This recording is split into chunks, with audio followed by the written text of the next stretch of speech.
የእግዚአብሔር መንግስትና ብድራት በሚል ሐሳብ ወይም ደግሞ ስለ ብድራት ነው ትኩረት አድርገን እየተማርን የነበርነው።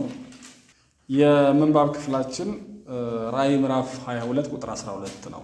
ራዕይ 22:12 ላይ እነሆ በቶሎ እመጣለሁ ለእያንዳንዱ እንደምኑ እንደ ስራው እከፍል ዘንድ ዋጋዬ ከኔ ጋር አለ ይላል። ዋጋዬ ከኔ ጋር አለ፣ ለእያንዳንዱ እንደ ስራው እከፍል ዘንድ ዋጋዬ ከኔ ጋር አለ። ከፋይ በዙፋኑ ላይ አለ። ባለፈው ሳምንት እንግዲህ ለማንሳት እንደሞከርነው መጽሐፍ ቅዱሳችን በብድራት ጉዳይ፣ በአክሊል ጉዳይ፣ በሽልማት ጉዳይ በጣም ግልጽ የሆነ ትምህርት አለው የሚለው ነው። የባለፈው ሳምንት ዋና ትኩረታችን እሱ ነው። መጽሐፍ ቅዱስ ስለ ብድራት ያስተምራል። ስለ ሰማያዊ ብድራት፣ ስለ ሰማያዊ ሽልማት በጣም በጣም በጣም በግልጽ ነው የሚያስተምረው። ምንም አይነት ሽፍንፍን የለው። በተሰወረ መልክ ሚስጥራዊ በሆነ መልክ ሳይሆን በጣም በግልጽ ይናገራል። ለምሳሌ ማቴዎስ ወንጌል ምዕራፍ 5:12 ማየት ይቻላል። ሉቃስ 6:23 ማየት ይቻላል። ሽልማት አለ፣ ሪዋርድ አለ። በሰማይ ወይም ደግሞ በዘላለም ሕይወት ውስጥ ለአማኞች የተዘጋጀ የተለየ ነገር አለ ነው። አማኞች ሁሉም ወደ ዘላለም ሕይወት ይገባሉ። ሁሉም ከእግዚአብሔር ጋር ይኖራሉ። ሁሉም እግዚአብሔርን ፊት ለፊት ያዩታል። ነገር ግን ደግሞ ከአማኞች መካከል ደግሞ በልዩ ሁኔታ የሚሸለሙ አሉ ይላል መጽሐፍ ቅዱስ። የሚሸለሙ አሉ፣ አክሊል የሚቀበሉ አሉ፣ ብድራት የሚያገኙ አሉ። ይሄ መጽሐፍ ቅዱሳዊ ትምህርት ነው። በተለይ ደግሞ ባለፈው እንዳነሳው ጳውሎስ ይህንን ሐሳብ በሩጫ በስፖርታዊ ውድድር ያነሳና በሩጫና በነፃ ትግል ምሳሌ አድርጎ ያስረዳል። አንደኛ ቆሮንቶስ ምዕራፍ 9 ቁጥር 24 ላይ እንዳነበብነው በሽቅድምድም ስፍራ ስንቱ ሁሉ እንዲሮጡ ነገር ግን ስንቱ ነው የሚሸለመው አለ። አንዱ ብቻ እንደሚሸለም አታውቁም ወይ ብሎ እሽቅድምድም ስፍራ ወይም ደግሞ ሩጫ የሚባል ነገር እንዳለ፣ በዚህ ስፖርታዊ ውድድር መካከል ደግሞ ተሸላሚ እንዳለ የማይሸለም እንዳለ ሁሉ በዘላለም ሕይወት ውስጥም እናንተ ክርስቲያኖች ሁላችሁም ትሮጡ ይሆናል፣ ሁላችሁም ተሳተፉ ይሆናል፣ ግን የሚሸለሙ አሉ ይልና ታገኙ ዘንድ ሩጡ ይላል። ታገኙ ዘንድ ሩጡ። የሚሽቀዳደሙ ሰዎች፣ የሚሮጡ ሰዎች ሮጠው ሽልማት እንደሚያገኙ አሸንፈው እናንተም ታገኙ ዘንድ ሮጡ። በትግል ስፍራ በጨዋታ የሚታገል ይላል። ሁለተኛ ጢሞቴዎስ ምዕራፍ 2 ቁጥር 5 ላይ ደግሞ በጨዋታ የሚታገል ማንም እንደሚገባ አድርጎ ባይታገል የድሉን አክሊል አያገኝም ይላል። ታገኙ ዘንድ ሩጡ። የሚታገልም ካለ እንደሚገባ ካልታገለ አክሊሉን አያገኝም፣ ተሸላሚ አይሆንም ብሎ በምሳሌ በስፖርታዊ ውድድር ምሳሌ አድርጎ ያቀርባል። ጥሩ ምሳሌ ለስፖርታዊ ውድድር። ምክንያቱም ሁላችንም ምን ቅርብ ነው፣ ለሁላችንም ስፖርት ቅርብ ነው። ይወዳደራሉ። ኳስም በሉት ሩጫም በሉት ትግልም በሉት ምንም በሉት ይወዳደራሉ። የሚሸነፍ አለ፣ የሚሸለም አለ። የሚሳተፍ ተሳታፊ ተብሎ የተሳትፎ ሰርተፍኬት የሚቀበል አለ፣ ደግሞ የሚሸለም አለ። ታውቃለች፣ ማራቶን የሚሮጠው ሁሉ የተሳትፎ ሰርተፍኬት አለው፣ የተሳተፈበት ማስረጃ። ሁሉም ተሳትፎ አንዱ ይሸለማል። በእኛ ዘመን 3 ይሸለማሉ፣ በጥንት ዘመን አንዱ ነበር የሚሸለመው። አማኞችን መካከል ልክ እንደዚህ ሆኖ ይህንን አስቀምጦ አይኖራችሁ ላይ መሸለም የሚባል ነገር በዘላለም ውስጥ አለ። መሸለም የሚባል ነገር አለ እና ጳውሎስ ሲመክር ታገኙ ዘንድ ምን አድርጉ? ሩጡ ይላል። ታገኙ ዘንድ ለማግኘት የሚያስብ ክርስቲያናዊ እሳቤ ያስፈልጋቸዋል። መሸለም አለብኝ፣ ሪዋርድ መቀበል አለብኝ፣ ብድራት መቀበል አለብኝ፣ አክሊል ማግኘት አለብኝ ማለት አለባችሁ። እንዲህ ማሰብ አለባችሁ ይላል። ብድራት ምንድን ነው ወይም አክሊል ምንድን ነው የሚለውንም ለማንሳት ሞክረን ነበረ። አክሊል ማለት በቅጠል ወይም በወርቅ ወይም በከበሩ ድንጋዮች የሚሰራ አሸናፊነትን፣ ክብርን ለማመልከት በአትሌቶች ጭንቅላት ላይ የሚደረግ ወይም ደግሞ ነገስታትም ያሰራሉ። አክሊል ጭንቅላታቸው ለሚያደርጉትን ነገር የሚያሳይ ነው። ድልን የሚያሳይ ማሸነፍን የሚያሳይ ወይ ደግሞ ክብርን የሚያሳይ መከበርን የሚያሳይ ክብርን የሚያመለክት ነገር ነው አክሊል። ጳውሎስም ሲናገር ምን ይላል? መልካሙን ገድል ምን ብያለሁ? ተጋድያለሁ፣ ሩጫውን ምን አድርጌያለሁ? ጨርሻለሁ ይልና ሃይማኖቴን ጠብቄያለሁ ካለ በኋላ ወደፊት የጽድቅ አክሊል ምን ተብሎልኛል? ተዘጋጅቶልኛል። ተዘጋጅቶልኛል፣ ጨርሻለሁ። የተሰጠኝን ሩጫ ጨርሻለሁ። መልካምን ገድል ተጋድያለሁ። ሃይማኖቴን ጠብቄያለሁ። ስለዚህ አክሊል ይጠብቀኛል። የእረኞች አለቃ በሚገለጥበት ጊዜ የማያልፈውን አክሊል ትቀበላላችሁ ይላል ጴጥሮስ። ደግሞ አክሊል የሚባል ነገር አለ ነው ፖይንቱ። ሽልማት የሚባል ነገር አለ። በዘላለም ውስጥ ሁላችንም አንድ አይነት አይደለም። በሩጫ ውድድር የሚሸለሙና የማይሸለሙ አንድ አይነት ነው እንዴ? አሁን ኑሯቸውን እንኳን ይለያል አይደል? ዘመናቸውን ሁሉ አትሌት ሆነው የኖሩ ሰዎች አሉ። ደግሞ ዘመናቸውን ሁሉ አይደለም የተወሰነ ጊዜ የሩጫ ሮጠው ፎቅ የሰሩ አሉ። ዘመናቸውን ሁሉ ሲሮጡ ኖረው ምንም የሌላቸው አሉ። የተሸለሙና ያልተሸለሙ በእንትን እንኳን ይታያል። አሁን ከተማውን ስትሄዱ እንትና አትሌት ህንፃ አይደለ? አትሌቶቹ ብዙ ህንፃ አላቸው ከተማው ላይ፣ የተሸለሙ ናቸው። እነሱ በሮጡበት ጊዜ እኮ አብረው ይሮጡዋል ያልተሸለሙ ተሳትፎ የነበራቸው። ምናልባት ቤታቸው ብትሄዱ አቴንስ ኦሎምፒክ የተሳተፍኩበት የተሳትፎ ማስረጃ፣ እንግሊዝ ላይ የተሳተፍኩት የተሳትፎ ማስረጃ፣ መሳተፋቸውን በሩጫ ውድድር ላይ በማራቶን በሌላው በ10 ሺህ የተሳተፉበት ማስረጃ ሰርተፊኬት ቤታቸው ይኖር ይሆናል። ሜዳሊያ ግን የለም፣ ሽልማት የለም። ከሽልማቱ ጋር ሪከርድ ከመስበሩ ጋር ተያይዞ የሚመጣው ደግሞ የገንዘብ ሽልማት የለም። አትሌቶች ናቸው። ብዙ ዓመት አትሌቲክስ ላይ ቆይተዋል። ብዙ ውድድሮች ተሳትፈዋል፣ ግን አልተሸለሙ። በሀገራችን እንኳን ስናይ በሩጫ ውድድር በተሸለሙና ባልተሸለሙ መካከል የክብርም የኑሮም ልዩነት አለ።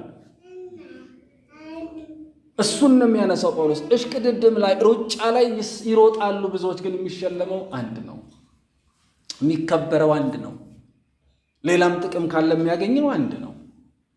የሚታገልም አለ። እንደሚገባ አድርጎ ካልታገለ የድሉን አክሊል አያገኝም፣ አይከበርም።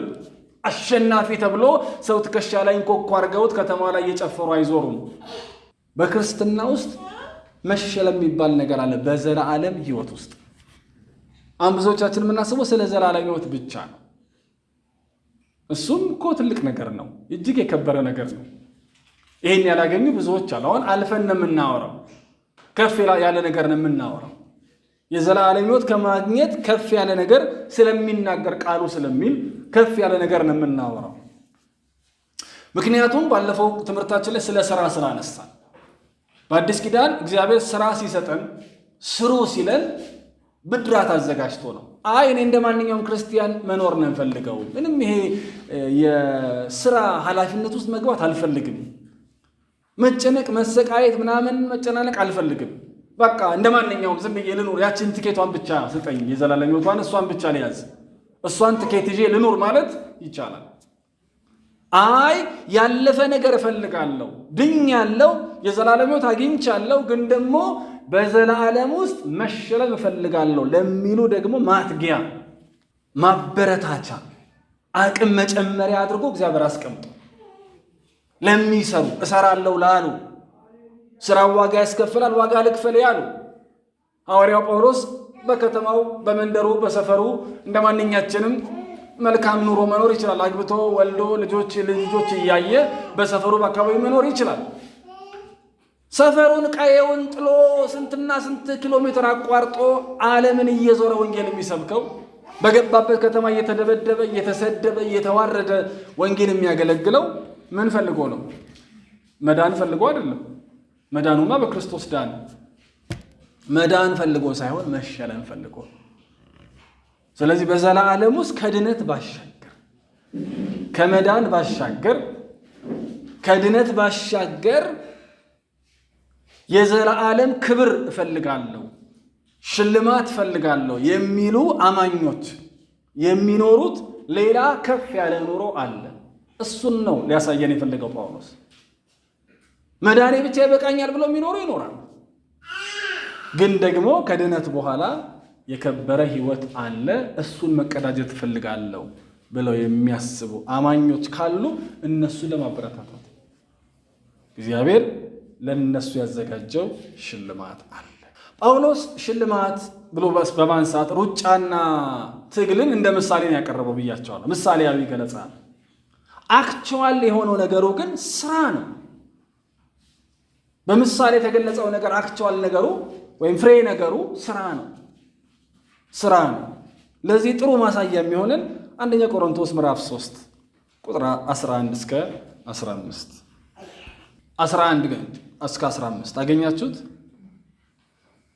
እዚህ ላይ ትንሽ ስለምንቆይ ሁላችሁም ከፍታችሁት እንድታዩትና አብረን እንድንሆን ታገኘ። መልካም። ምን ይላል? ከተመሰረተው በቀር ይላል። አገኛችሁት? ከተመሰረተው በቀር ማንም ሌላ መሰረት ሊመሰረት አይችልም። እርሱም ማን ይላል? ኢየሱስ ክርስቶስ ነው። ማንም በዚህ መሰረት ላይ በወርቅ ቢሆን በብር ቢሆን በከበረ ድንጋይ በእንጨትም በሳርም በአገዳም ቢያንጽ ይልና ከዛስ የእያንዳንዱ ምን እስኪ ስራ በሉ እስኪ የእያንዳንዱ ስራ ይገለጣል። በእሳት ስለሚገለጥ ያ ቀን ያሳያልና የእያንዳንዱ ስራ እንዴት መሆኑን ማን ይፈትነዋል? እሳቱ ይፈትነዋል። ማንም በእርሱ ላይ ያነጸው ስራ ቢጸናለት ምኑን ይቀበላል?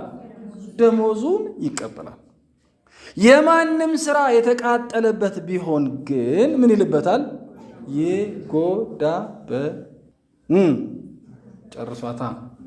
ይጎዳበታል። እርሱ ራሱ ግን ምን ይላል? እግዚአብሔር ይመስገን ምን ይላል? ይድናል። ነገር ግን በምን እንደሚድን ይሆናል? በእሳት እንደሚድን ይሆናል። ጳውሎስ ሩጫና ነፃ ትግል ብሎ በምሳሌያዊ ሁኔታ ሊያስረዳን የፈለገው ስለ ስራ ነው። አክቹዋል ነገሩ ስራ ነው። ፍሬ ነገሩ ስራ ነው። ያኛው ምሳሌ ነው። ሩጫ አለ፣ ነፃ ትግል አለ። ስለዚህ ታገኙ ዘንድ ሩጡ ይልና ኦኬ ምንድነው ያ በሩጫና በትግል የተመሰለው ነገር ስንል ስራ ነው ይላል። ስራ አለ። ስራ የሚሰራ ስራ አለ። አማኞች ከዳኑ በኋላ የሚሰሩት ስራ አለ። መሰረቱ ክርስቶስ ነው። ማንም ከተመሰረተው መሰረት ሌላ መሰረት ሊመሰረት አይገባው። ኦልሬዲ መሰረቱ ተመስርቷል። መሰረቱ ተመስርቷል ማለት ክርስቲያን ሆናቸዋል። በክርስቶስ በኩል የእግዚአብሔር ልጆች ሆናቸዋል። ታርቃቸዋል። ተደላድላችሁ የዘላለም ሕይወት የሚገኝበት ክርስቶስ ላይ ቆማቸዋል። መሰረቱ ምን ብሏል? ተመስርቷል። ሕይወታቸው ማለቱ ነው ክርስቶስ ላይ ምን ብሏል? ተመስርቷል። ነገር ግን አሁን ቀጥሎ የማነጽ ጉዳይ አለ። የሚቀጥል ነገር አለ። አማኝ ከዳነ በኋላ በክርስቶስ ካመነ በኋላ የሚቀጥል የሚያደርገው ነገር አለ። የሚሰራው ስራ አለ። በዛ መሰረት ላይ መቀለድ ይቻላል። በዛ መሰረት ላይ በጥንቃቄ መስራት ይቻላል። የሚሰራባቸውም ስራዎች የሚሰራባቸውን መሳሪያዎች ይዘረዝራል። በምን እንደሚሰራ አንደኛው ቀልደኛ ወገን ነው። አንደኛው ደግሞ በጣም ጥንቁቅና ቁም ነገረኛ ወገን ነው። ሁለት አካላትን ነው የሚያነጻጽረው። ይሰራሉ ሁለቱም ከዳኑ በኋላ። ድነቱ አሁን አልፏል። በድነት ጉዳይ አይደለም ዲስከሽኑ፣ በስራ ጉዳይ ነው። በህይወታቸው ላይ ወይም በህይወታቸው ውስጥ ወይም በህይወታቸው ዘመን እየሰሩ ነው።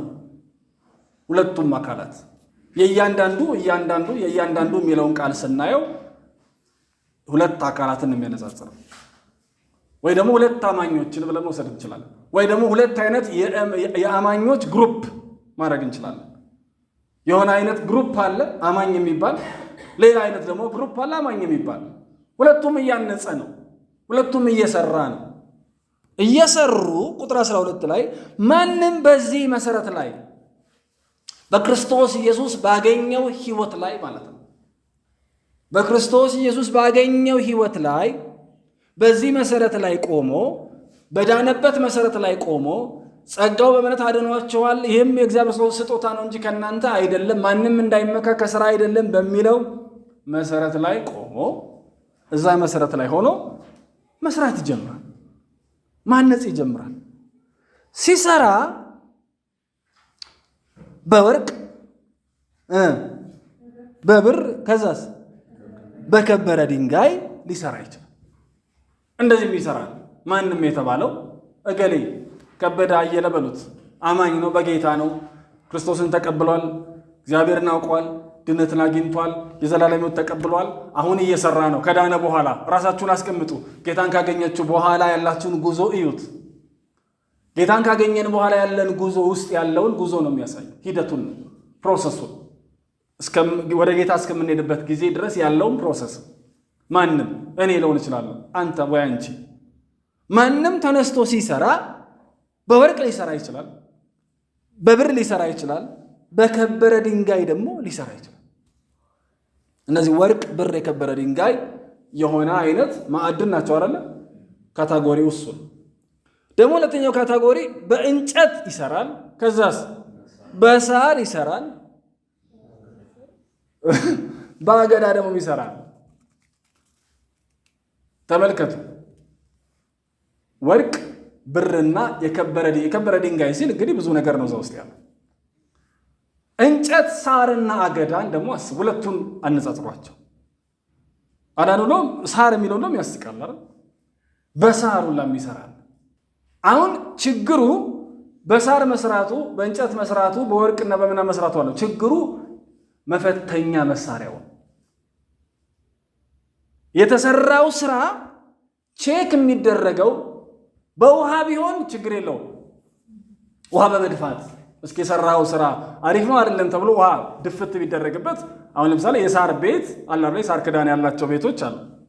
የሳር ክዳን ያላቸው ቤቶች ውሃ ሲፈስባቸው፣ ዝናብ ሲፈስባቸው ዝናቡን አያስገቡም፣ ያንሸራታሉ፣ አይጠፉም። እዛው በስበስ ብለው የተወሰነ ፀሐይ ሲወጣ ደግሞ መልሶ ይደርቁና እንደነበሩ ይሆናል። መፈተኛ ውሃ ቢሆን ችግር የለውም። ወይ ድንጋይ ወርውሮ ድብ አድርጎ ደህና ነው አይደለም ብሎ በድንጋይ ወርወራ የሚረጋገጥም ቢሆን እንደ ነገር ነው። ቁጥር 13 በእሳት ስለሚገለጥ ያ ቀን ያሳያልና። ከላይ ጀምሮ የመጣው ቁጥር 12 መጨረሻ ላይ የእያንዳንዱ ስራ ይገለጣል የሚል አለች አይደል? የእያንዳንዱ ስራ ይገለጣል ይልና በእሳት ስለሚገለጥ ያ ቀን ያሳያልና። ያ ቀን በምንድን ነው የሚገለጠው? እስኪ በእሳት በሉ። በእሳት የእያንዳንዱ ስራ እንዴት መሆኑን ማን ይፈትነዋል? እሳት ይፈትነዋል። አሁን እያስረዳን ያለው አሁንም ሰማያዊ ነገር፣ ሰማያዊውን ነገር በምድራዊ ምሳሌዎችና መግለጫ ቃላት ለማስረዳት ነው እየሞከረ ያለው ሐዋርያው ጳውሎስ። እሳት አለ በዛ ቀን። መፈተኛው እሳት ነው። ውሃ ማፍሰስ ወይ የሆነ ድንጋይ ወይ የሆነ ነገር አይደለም። መፈተኛው እሳት ነው። በእሳት ነው ቼክ የሚደረገው። ማንም የተባሉት አካላት ደግሞ እነዚህ ክርስቲያኖች አማኞች፣ ማንም ሲል የቆሮንቶስን አማኞች ማለቱ ነው፣ ከእናንተ መካከል እያላቸው ነው። ሲያንጹ የኖሩት አንዳንዶቹ በወርቅ፣ አንዳንዶቹ በብር፣ አንዳንዶቹ በከበረ ድንጋይ፣ አንዳንዶቹ ደግሞ በእንጨት፣ በሳር፣ ባገዳ። ችግሩ ቀኑ ነው። ያ ቀን ሲገለጥ ጌታ ሲመጣ ለእያንዳንዱ እንደ ሥራው ከፍል ዘንድ ዋጋው በእኔ እጅ ነው ያለው ጌታ ሲመጣ ያቺ ቀን ላይ እሳት ነው ይዞ የሚመጣው። ከዛ ይሄን ሰርቻለሁ፣ ይሄን አድርጌያለሁ፣ እንደዚህ ኖሬያለሁ፣ በዚህ መንገድ መጥቻለሁ የምንለውን ስራችንን በሰራህልኝ የመስቀል ላይ ስራ ድኜ ደግሞ በሰጠኸኝ ስራ ውስጥ አልፌ መጥቻለሁ ብለን ስራችንን ይዘን ስንቀርብ የሰራነው ስራ ላይ ጌታ ምን መሰላችሁ የሚያደርገው? እሳት ነው የሚለቅበት። መለኪያው እስኪ የሰራው ስራ ቼክ ይደረግ ይልና ቼክ የሚያደርገው በእሳት። ጳውሎስ እየነገራቸው ያለው ምሳሌያዊ ነገር ነው። ምን ያህል ጥንቁቅ ሆናችሁ ትሰራላችሁ? ምን ያህል ስለምትሰሩት ስራ ታስባላችሁ? ወይስ ኬርለስሊ? ሁለቱን ማቴሪያሎች በነገራችን ላይ ስናነጻጽራቸው ወርቅ ኢዝሊ ይገኛል። ወርቅ አይደል? በቀላሉ አይገኝም። ወርቅ ለማግኘት ብዙ መቆፈር ይፈልጋል።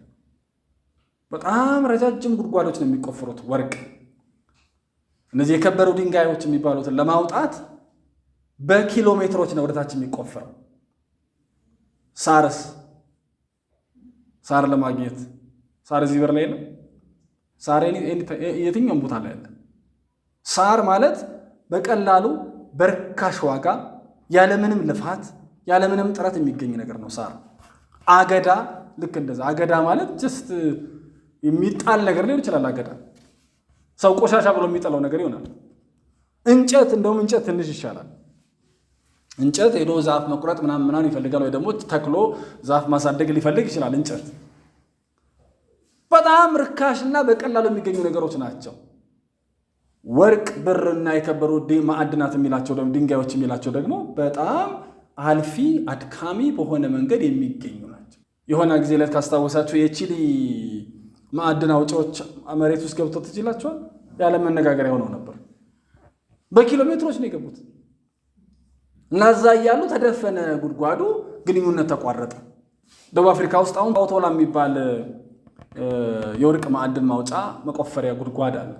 መሬት ለመሬት በኪሎ ሜትሮች ነው የሚሄዱት። ምናልባት ዛሬ ራሱ እዚህ ስር ሊሆን ይችላል፣ አታውቁ። ውስጡን እየቆፈሩ የማይሄዱበት ርቀት የለም። ሌላ ሀገሩ ላይ ሊገቡ ይችላሉ፣ ማናያቸው። ውስጥ ለውስጥ እየተቆፈረ ማዕድን ፍለጋ። ወርቅ በቀላሉ አይገኝም። የከበረ ድንጋይ በቀላሉ አይገኝም። ምን እያልን ነው ጳውሎስ? ምን ያህል ጥንቁቅ ናችሁ! በዚህ መሰረት ላይ በክርስቶስ ባገኛችሁት የህይወት መሰረት ላይ የምታነጹት ህንጸት ምን ያህል ጥንቁቅ ነው? አስባችሁበት? በእምነት ስራም በአገልግሎት ስራም በትጋት ታንጻላችሁ ወይ? ያ ቀን መምጣቱ አይቀርም፣ መገለጡ አይቀርም። ያ ቀን ሲመጣ ደግሞ እሳት አብሮ መምጣቱ አይቀርም። መፈተኛ ስለሆነ እሳቱ መምጣቱ አይቀርም። ቁጥር 14 ላይ ማንም አይደለም የሚለው። ይሄ ማንም የሚለው በቃ ማንኛውም አማኝ ለማለት ነው። ማንም በእርሱ ላይ ያነጸው ምን ስራ ምን ቢልለት ቢጸናለት ደሞዙን ምን ያደርጋላል? ደሞዙን የሚለው ሪዋርዱን ማለት ነው። ብድራቱን ይቀበላል ስራው ቢጸናለት። ስለዚህ ስራ አለ። ስራ ካለ ደሞዝ አለ። ስራው ግን የሚጸና መሆን አለበት። ከጸና ነው። እሳቱን ማለፍ ከቻለ፣ ነበልባል የሆነውን የጌታን ዓይኖች ማለፍ ከቻለ። እሳት የሚለው የእግዚአብሔርን ዓይን ነው። አበጥሮ የሚያይ ማለት ነው። አበጥሮ የሚመዝን እሳት በሆነው በጌታ ዓይን ፊት ሲቀርብ የምትሰሩት ስራ ከጸና ደሞዝ አላችሁ። ቁጥር 15 መጽናኛ አለው። ምን ይላል? የማንም ስራ የተቃጠለበት ቢሆን ምን ይልበታል አለ? ይጎዳበታል ይልና እርሱ ራሱ ግን ምን ይላል አለ? ይድናል። ግን በምን እንደሚድን ይሆናል? በእሳት እንደሚድን ይሆናል። መጽሐፍ ቅዱስ ግልጽ ነው። የዳኑ ሰዎች በቃ ድናችኋል፣ በቃ ዝም ብላችሁ ግቡ አይደለም የሚባሉት። የእያንዳንዱ አማኝ ስራ ይፈተናል። በእምነት ስራ፣ በአገልግሎት ስራ ይፈተናል። በእምነት ስራ ምንለው ይሄ ህይወት ማለት ነው። ክርስቲያናዊ ኑሮ፣ የእምነታችሁ ስራ እንዳለ ጳውሎስ ክርስቲያናዊ ኑሮ፣ ክርስቲያናዊ ህይወት እንዴት ተመላለስክ? ክርስቶስን በመምሰል ህይወት ውስጥ ያለውን ጉዞ እንዴት ኖርከው? ዋጋ የሚያስከፍሉ መንገዶች ሲመጡ ስለ ጽድቅና ስለ ቅድስና፣ ስለ ታማኝነትና ስለ ንጽህና እንዴት አለፍከው? ይፈተናል። እንዴት ኖርክ? ይፈተናል። ስለ ጽድቅ፣ ስለ ቅድስና፣ ክርስቶስን ስለ መምሰል ህይወት ዋጋ ለመክፈል የሄድክበት ርቀት ምን ይመስላል? ነው ከርነስ ይኖራል።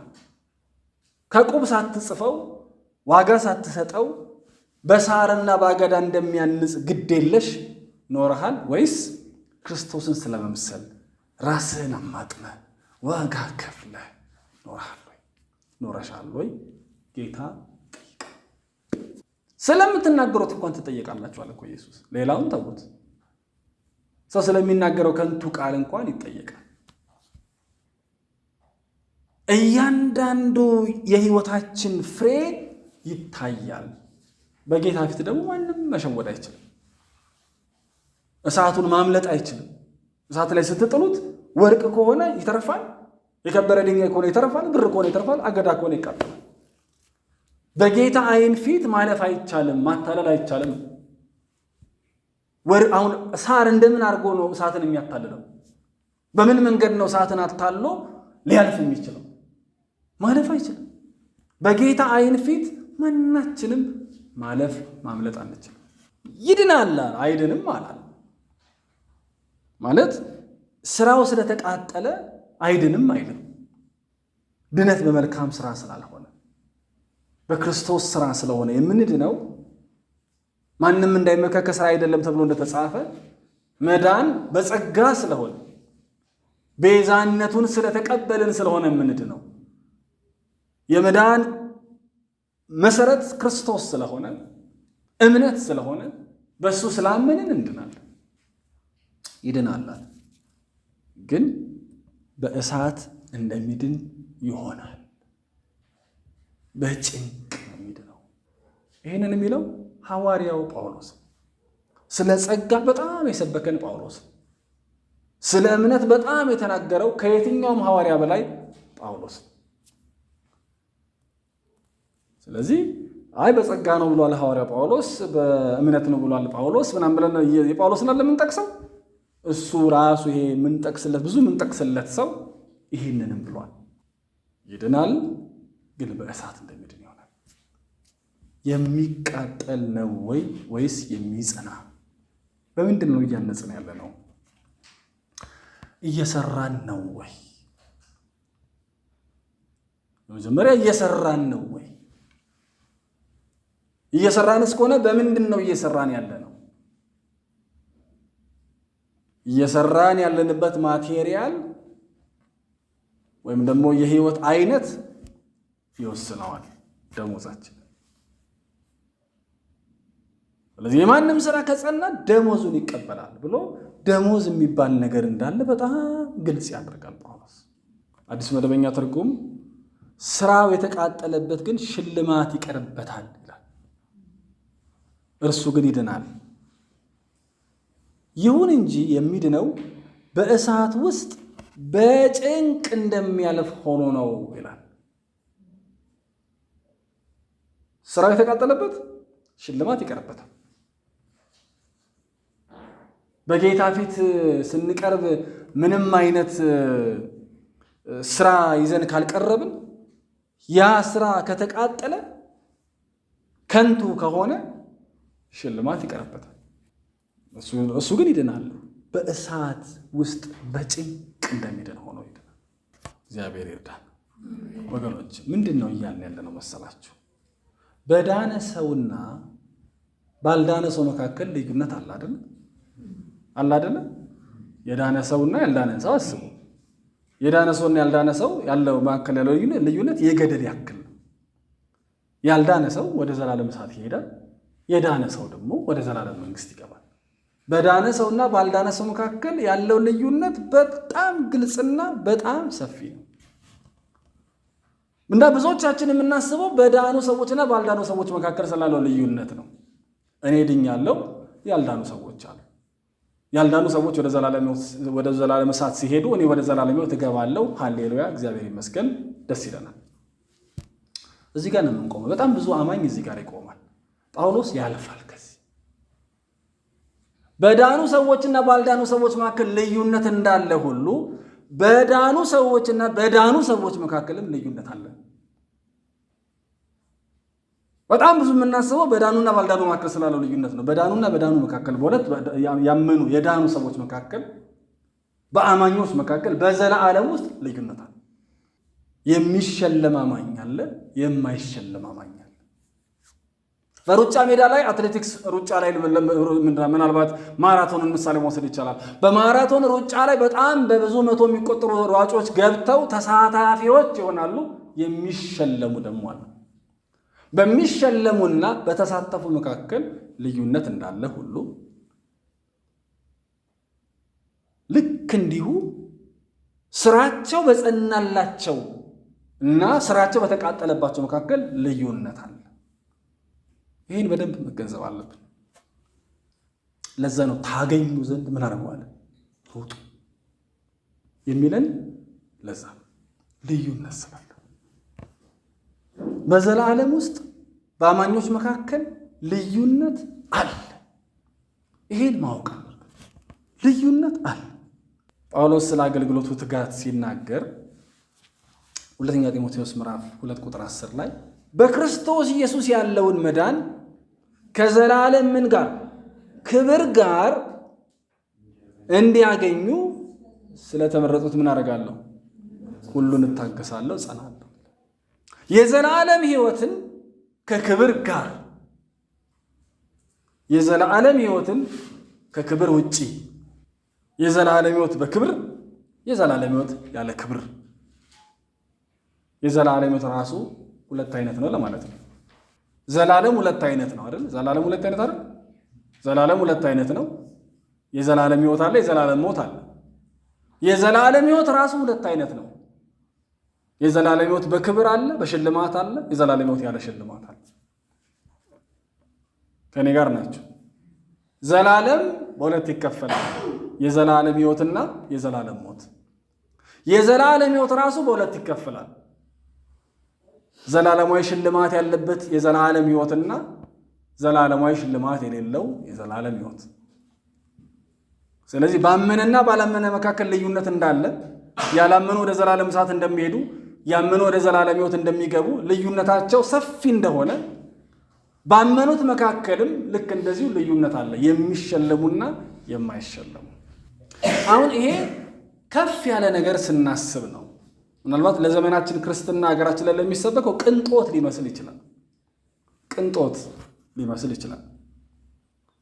እንደው ከዳኑስ ራሱ አነሰ ያስብላል። የሚሰበከውን የስተት ትምህርት ብዛትና አይነት ስናይ ይሄ ህዝብ እንደው ሽልማቱ ቀርቶበት እንደው ከዳነ ራሱ አንድ ነገር ነው፣ እንደው መሸለሙ ቀርቶበት ልንል እንችላለን። እውነት ነው። እንደሱ ማሰባችን ጥሩ ነው፣ ተገቢም ነው። ግን የክርስትና ስታንዳርድ ከፍ ያለ ነው። ለእኛ ለዳንን በክርስቶስ ኢየሱስ በኩል ያተቀበልነውን ህይወት በትክክል ለተቀበልን ለተረዳን ያንን ህይወት ለመኖር ለምንጥር ሰዎች እግዚአብሔር ያስቀምጠው ነገር አለ። ሌላ ህይወት አለ፣ ከፍ ያለ ነገር አለ፣ መሸለም የሚባል ነገር አለ። ሁለተኛ ጴጥሮስ ምዕራፍ 1 ቁጥር 11 ላይ እንዲሁ ወደ ዘላለም ወደ ጌታችን ወደ መድኃኒታችን ወደ ኢየሱስ ክርስቶስ መንግስት መግባት በምን በሙላት የዘላለም ሕይወት በክብር የዘላለም ሕይወት በሙላት እግዚአብሔር ይህንን አድርጓል እንድንተጋ ማለት ነው። በምድር ላይ ባለን ጉዞ ብዙ ፈተናዎች ስላሉ በፈተናዎች መካከል እንድንጋደል እንድንጸና ለክርስቲያናዊ ሕይወት ቫልዩ እንድንሰጥ ዋጋ እንዲኖረን ለማድረግ ለክርስቲያኖች ለአማኞች ሪዋርድ ያስቀመጠው ድነት በጸጋ ነው፣ ከሥራ አይደለም። ኦልሬዲ ድኛለሁ፣ እኔ በማደርገው ሩጫ እንቅስቃሴ ምንም የምጨምረው ነገር የለም ብለን እንዳንተኛ ነው። የሚያስተኛ ነው ነገሩ አይደለም አይደል? የሚያስተኛ እኮ ለመዳን ነው ቢባል ብዙ ነገር እናደርጋለን። አይ ኦልሬዲ ድነሃል እኮ በቃ ድነሃል። በጸጋ ዳንክ የተባለ አማኝ ቀጥታ ወዴት ነው የሚሄደው? ወደ መኝታ ነው የሚሄደው። ይተኛል። በቃ ድኗል። ምን ያደርግለታል? የምድራችን ወንጌል ብዙ ጊዜ ብላለሁ አንካሳ የሆነው ለዚህ ነው። በቃ ድነሃል ተባለ። ኦኬ ከዛስ? በቃ ስለ ሽልማት ስለ ዘላለማዊ ሪዋርድ ማሰብ ካልቻለ ቀጥሎ ስለ ራሱ ኑሮ ነው የሚያስበው። አማኝ ስለ ሽልማት ስለ ብድራት ማሰብ ያለበት ምክንያቱ ይሄ ነው። ስለ መሸለም ስለ ዘላለማዊ ክብር ስለ ዘላለማዊ ብድራት ማሰብ ካልቻለ ቀጥሎ የሚያስበው ከዳነ በኋላ ስለ ራሱ ኑሮ ነው። በቃ ድኗል። ከሥራ አይደለም በጸጋ ነው በምናምን ነው አለው። አመንኩ ተቀበልኩ አለ፣ ዳነ። በእርግጥም ደግሞ ይድናል በክርስቶስ የሚያምን ሁሉ። ከዳነ በኋላ ስለ ብድራት ካላሰበ ስለ ሽልማት ካላሰበ ስለ እግዚአብሔር ሥራ አያስብም። ለምን ያስባል? ለምን ብሎ ያስባል? ምን ሊያደርግለት? ምን ሊጨምርለት? በቃ ድኗል። ከዳነ በኋላ ምን ሊያደርግለት ነው የሚለፋው? ምን ሊያደርግለት ነው የሚደክመው? በወርቅ በብር በከበረ ድንጋይ ምናምን ውስጥ ከተተው እዛ ውስጥ አርፎ ሳሩንም አገዳውንም እያቀጣጠለ ይኖራል። በራሱ ኑሮ፣ በራሱ ፍላጎት፣ በራሱ ስሜት ውስጥ፣ በራሱ ምኞት ውስጥ የሚጠመደው አማኝ ስለ ብድራት ስለማያስብ እነዚህም አመፀኛ ነቢያትና አታላይ የብልጽግና ወንጌል ሰባኪዎች መቀለጃ ያደረጉት ሰው ለዛ አያስብም። ስለ ዘላለማዊ ብድራት ሚናፍቀው ነገር የለውም። ስለ መሸለም ስለማያስብ ስለ ራሱ ጉዳይና ስለ ራሱ ኑሮ ነው የሚያስብ። ስለዚህ እግዚአብሔር ብድራት የሚባል ነገር አለ። የሚተጋ ይሸለም። አንድ ቃል አለ ቅድም ጠንከር አድርገን እንድናነበው ቃላቶቹን የገነጣጠልን ያየነው ቃል አለ። ቁጥር 15 የማንም ስራ የተቃጠለበት ቢሆን ይጎዳበታል። የዘላለም ሕይወት ያገኘ ሰው በክርስቶስ አምኖ የዳነ ሰው ምንድነው የሚጎዳው? ምንድነው የሚጎዳው? ደግሞ ጉዳትን በዘላለም ውስጥ ምን አመጣው? ስለ ዘላለማዊ ነገር ነው ጳውሎስ የሚያወራው። ስለ ሰማያዊ ነገር ነው የሚያወራው። በዘላለም ውስጥ ጉዳት የሚለውን ቃል ምን አመጣው? መቃጠል ይቃጠላል ምናምን ምን አመጣው? የምን መቃጠል የምን መቀጣጠል ነው? ዳን አይደል እንዴ? በቃ ወገኖቼ እንዳትስቱ።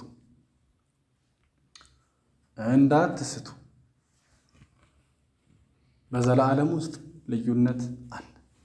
ባመኑ ሰዎችና ባላመኑ ሰዎች መካከል በክርስቶስ ኢየሱስ ቤዛነት አምነው በዳኑና ክርስቶስን አልቀበልም ብለው በገፉ ሰዎች መካከል ልዩነት አለ። ዘላለማዊ የሆነ ልዩነት አለ። ልክ እንደዚሁ ባመኑ ደግሞም ለእግዚአብሔር ስራ በሚተጉና አማኞች ሆነው ለእግዚአብሔር ስራ ግዴለሽ በሆኑ መካከል ልዩነት አለ። ዘላለማዊ ልዩነት አለ። ኢየሱስ ክርስቶስን አልቀበልም ብሎ ቤዛውን ገፍቶ ገሃነም የገባ ሰው የሆነ ጊዜ እድል አለው አይባልም። ከገባ በኋላ በቃ አለቀ። ከሞተ በኋላ ፍርድ ነው። እድል የለውም። በሆነ ሰዓት ምናልባት ከሚሊዮን ዓመት በኋላ ከገሃነም ወጥቶ ወደ እግዚአብሔር መንግስት ይገባል የሚል እድል የለውም። የተዘጋ ነው። ልዩነቱ ዘላለማዊ ነው። ልክ እንደዚሁ ባመኑ ሰዎች መካከልም በሚሸለሙና በማይሸለሙ መካከል ያለው ልዩነት ዘላለማዊ ነው። ይሄን ስናስብ ነው የምንተጋው። ይሄን ካላሰብን ለምን እንደምንተጋ አናውቅም። ኢነርጂ አይኖረንም። ባለፈው እንዳልነው ለስራ ኢነርጂ የሚሰጠው ደሞዝ ነው። ወሩ ሙሉ በዝናብ በፀሐይ በውርጭ በምናምን በታክሲ በምናምን ምጋፋውና ስራ እየሄድኩኝ መስሪያ ቤት እየተመላለስኩ የምሰራው ደሞዝ ስለምቀበል ደሞዜን አስቤ አይ ደሞዝ የለም ከተባልኩኝ በጎ ፈቃደኛ ነኝ። በጎ ፈቃደኛ ሲችል ያደርጋል፣ ሳይችል ይተዋል። እግዚአብሔር በጎ ፈቃደኛ አገልጋይ እንዲኖር አይፈልግም። ደሞዝተኛ ተከፋይ እከፍላለሁ። ስራው ከተቀጠለበት ይጎዳበታል።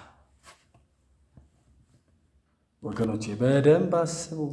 ዳንኤል 12:3 ላይ ብዙ ሰዎችን ወደ ጽድቅ የሚመልሱ በዘላለም ውስጥ እንደ ከዋክብት ምን ያደርጋሉ? ይደምቃሉ። እግዚአብሔር ይርዳን። እግዚአብሔር ማስተዋልን ይስጠን። በዘላለም ውስጥ የከበረ ነገር አለ። ከደሞዝ ጋር ተያይዞ ባለፈው አነሳላችሁ ነበር። አንዳንድ ጊዜ መስሪያ ቤት ውስጥ አንድ መስሪያ ቤት ውስጥ ያሉ ሰራተኞች በተለያየ ምክንያት ሙሉ ደሞዝ ላይ ይከፈላቸው ይችላል አይደል? ዲሲፕሊን ሊደረጉ ይችላሉ። በማርፈድ ስራ በማበላሸት በልዩ ልዩ ነገር ዲሲፕሊን ይደረጋሉ። በዛ እንደ መስሪያ ቤቱ ሕግና ደንብ ደሞዝ ይቆረጣል። ሁለተኛ ዮሐንስ ምዕራፍ 1 ቁጥር 8 ሁለተኛ ዮሐንስ ምዕራፍ 1 ቁጥር 8 ሁለተኛ ዮሐንስ ምዕራፍ 1 ቁጥር 8 የሚገርመው ከስተት አስተማሪዎች ጋር እያይዞ ነው። ቁጥር 7 ነው። ብዙ አሳቾች ወደ የት ገብተዋል? ወደ ዓለም ገብተዋል። እነርሱም ኢየሱስ ክርስቶስ በስጋ እንደመጣ የማያምኑ ናቸው። ይህ አሳቹና የክርስቶስ ተቃዋሚው ነው ይልና ሙሉ ደመወዝን እንድትቀበሉ እንጂ የሰራችሁትን እንዳታጠፉ ለራሳችሁ ምን አድርጉ ይላል? ተጠንቀቁ። በስህተት አስተማሪዎች ስህተት ሽንገላ የስተት ትምህርት ባይዘዌ ማጉደል ነው ስራው። የስተት ትምህርት ክፋቱ ማጉደል ነው። የመጀመሪያ ከዘላለም ሕይወት ማጉደል፣ የዘላለም ሕይወቱን አለቅም ካለ ደግሞ ከዘላለም ብድራትና ሽልማት ከደሞዛችን ማጉደል። የስተት ትምህርት ዓላማው እኛን ማጉደል ነው። እግዚአብሔር ካዘጋጀልን ነገር ማጉደል ነው። ካዘጋጀልን የዘላለም ሕይወት ማጉደል፣ ካዘጋጀልን የዘላለም ክብር ማጉደል እና ተጠንቀቁ ነው የሚላቸው። አሳቾች ገብተዋል፣ ሊያስተምራችሁ ይመጣሉ። የሚያስተምራችሁ ትምህርት የዘላለም ሕይወታችሁን ሊያሳጣችሁ ይችላል። ያን እንኳን ባያሳጣችሁ ደሞዛችሁን ያሳጣችኋል። ሙሉ ደሞዝ ባያሳጣችሁ ይቀንስባችኋል። ሙሉ ደሞዝን እንድትቀበሉ እንጂ የሰራችሁትን ምን እንዳታጠፉ ማለት። ይህንን የሚላቸው ዮሐንስ ለአማኞች ነው። ይሰሩ ነበር ማለት ነው። ያከማቹ ነበር፣ ያውቃል። ይለፉ ነበር። በእግዚአብሔር ዘንድ ሪዋርድ እንዳላቸው ዮሐንስ ያውቃል። የሰሩትን ነገር ሰርተው አሳቾች መጥተው ከሐሰተኞች ጋር ቢሄዱ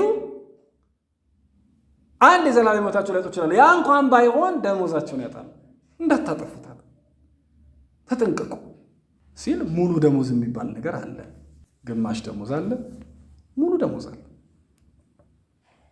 ወገኖቼ በጣም እናስተውል።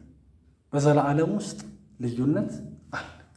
ዛሬ እቺን ያለ በዘላለም ውስጥ ምን አለ? ልዩነት አለ። በዘላለም ሕይወትና በዘላለም ሞት መካከል ልዩነት አለ። በዘላለም ሕይወት ውስጥም ደግሞ ለዘላለም በሚሸለሙና በማይሸለሙ መካከል ልዩነት አለ። የምንሸለመው በምን ተለክተን ነው ካል በስራችን ተለክተን ነው። በስራ እግዚአብሔር አስቀድሞ ያዘጋጀውን መልካሙን ስራ፣ የአገልግሎት ስራ፣ የእምነት ስራ፣ ክርስቲያናዊ ህይወት፣ በዚህ ህይወት ላይ በክርስቶስ በተቀበልነው አዲስ ህይወት ላይ የምናንጸው ህንጸት ማለት ነው። የምንሰራው ስራ ወይ ያሸልመናል ወይ ያለ ሽልማት ያስቀራል። አይድንም አይደንም።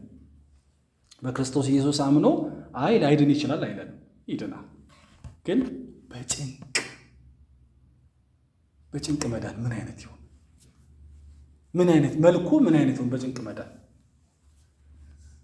እዛ ስንደርስ ነው በእርግጥ የምናውቀው። ግን በጭንቅ መዳን የሚባል መዳን አለ። ስሙ መዳን ነው። ጳውሎስ ነው ያለው። በጸጋ ድናችኋል ያለው ጳውሎስ ነው ያለው። በጭንቅ መዳን የሚባል መዳን አለ። እግዚአብሔር ይርዳን፣ ማስተዋል ይሁንልን። ወገኖች የዘመናችን ክርስትና እንደዚህ አይነት ነገር ላይ ግድ የለሽ እንደሆነ አውቃለሁ። አይደለም ለሽልማት ለድነቱ ራሱ ብዙ ችግር ውስጥ የመወለካከፍ ውስጥ የገባ እንደሆነ ግልጽ ነው። እኛ ግን የዳንን በክርስቶስ ኢየሱስ ያለውን የዘላለም ሕይወት የተቀበልን በእውነት በትክክል የዳንን ሰዎች ስለ ብድራት ማሰብ አለብን፣ ስለ ሽልማት ማሰብ አለብን። እሱን ስናስብ ነው የምንተካው። በኖርነው ልክ ነው ሽልማቱ። ክርስትናን በኖርነው ልክ፣ የክርስቶስን ሕይወት ለመምሰል በኖርነው ልክ የእምነት ሥራ ምንለው እሱ እግዚአብሔር የሰጠንን ሥራ ዘላለማዊ ሥራ በዘላለም ዕቅድ ውስጥ ያስቀመጠልንን ደግሞ ፈጽመን ለማለፍ በኖርነው ልክ፣ በሮጥነው በጣርነው ልክ፣ በሰራነው ልክ ነው ሽልማታችን። ሰው እኮ ድነት አገኛለሁ ብሎ ገዳም ይገባል። ድነት አገኛለሁ ብሎ ድነት ለመቀበል በሥራዬ እጸድቃለሁ ብሎ ጽድቅ በክርስቶስ እንደሆነ የበራልን እኛ ስለ ዘላለማዊ ሽልማት ብዙ ዋጋ ብንከፍል ምን ይደንቃል? ትልቅ ነገር ብናጣ ስለ ወንጌል፣ ስለ እውነት፣ ስለ እግዚአብሔር ዘላለማዊ አጀንዳና ሥራ ብናጣ ሙሴን እናየዋለን። ብድራቱን ትኩር ብሎ ተመልክቷል የተባለለት ሙሴን ዛሬ ምናልባት ጊዜ ላይ በቃ ይችላል ልዝለለው። ብናጣ ሉዝ ብናረግ ብንተው ብንጎዳ ምን አለበት? ሰው ለመዳን ብሎ ብዙ ነገር ይሆን የለ። እኛ እኮ ድነትን ተቀበል በራለን እኮ ሕይወትን ተካፈልን፣ አወቅን። በሥራ እንደማይጸደቅ አወቅን፣ ተረዳን። በሥራ እንደማይጸደቅ የተረዳ አማኝ በዘላለም ውስጥ ስላለው ሽልማት በምድር ላይ የእግዚአብሔር ነሰብ ለማገልገል ዋጋ ቢከፍል ምን ይደንቅ! እንደ ትልቅ ነገር ይቆጠራል። እያንዳንዱ ክርስቲያናዊ ሕይወት ስለ ጌታና ለጌታ የምናደርገውና የምንሆነው ሁሉ ዋጋ አለው። ዋጋ ስለ ጽድቅ የምንቆመው ስንገፋ፣ ስለ እውነት ስንገፋ፣ ዋጋ ስንከፍል፣ ስንራብ፣ ስንቸገር፣ ሲቻል ብዙ ነገር ማድረግ፣ በብዙ አቅጣጫ መተጣጠፍ ሲቻል፣ ስለ ክርስቶስ፣ ስለ ጽድቅ፣ ስለ እውነት፣ ስለ ሕይወት ዋጋ ስንከፍል በሰማይ ዋጋ አለው።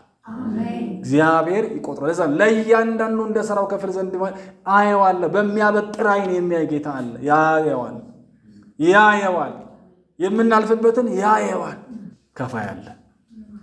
ኢየሱስ ከፋያችን። ስለ ጽድቅ ብንሰደድ ከፋያችን። ለዛ ነው ጳውሎስ ሊገለጽ ዘንድ ካለው ክብሩ ጋር ሲነጻጸር ያሁኑ ዘመን ስቃይ ምንም እንዳይደል አስባለሁ። ይገለጽ ዘንድ ያለውን የሚያይ ነበር። እግዚአብሔር ዓይኖቻችንን ያብራ። ሊገለጽ ዘንድ ያለውን የከበረውን ነገር ማየት እንድንችል እግዚአብሔር ዓይኖቻችንን ያብራል። ወገኖች፣ ክርስትና ዘላለምን እያሰቡ በዘላለም ውስጥ ያለውን የከበረ ነገር እየናፈቁ መኖር። ዓይንን የሚስብ የሚያጓጓ፣ የልብን በር የሚያንኳኳ ብዙ ነገር አለ። ግን ያንን አልፎ፣ ያንን ንቆ፣ ያንን ጥሎ በዘላለም ውስጥ ያለውን እያሰቡ በምድር ላይ ክርስቶስን ለመምሰል እየተጉ፣ ስለ ጽድቅ ዋጋ እየከፈሉ፣ ስለ ጽድቅ እየተሰደዱ የእግዚአብሔርን ዘላለማዊ ሥራ በዘመናችን የተሰጠንን ለመስራት እየተጉ መኖር። እግዚአብሔር ደግሞ ይረዳናል። ጌታ ኢየሱስ ይባርካችሁ። እግዚአብሔር የተመሰገነ ይሁን። ቅዱስ አምላክ በኢየሱስ ክርስቶስ ስም እናመሰግንሃለን። ሊገለጥ ዘንድ ያለውን የከበረውን ነገር ማየት መረዳት እንድንችል በኢየሱስ ስም እርዳን። በዚህ ምድር ቆይታችን እንደ አማኝ እንደ ክርስቲያኖች በተመሰረተው የከበረ መሰረት ላይ እያነጽን፣ እየሰራን፣ እየተጋን እንድንኖር እንድትረዳን እንጸልያለን።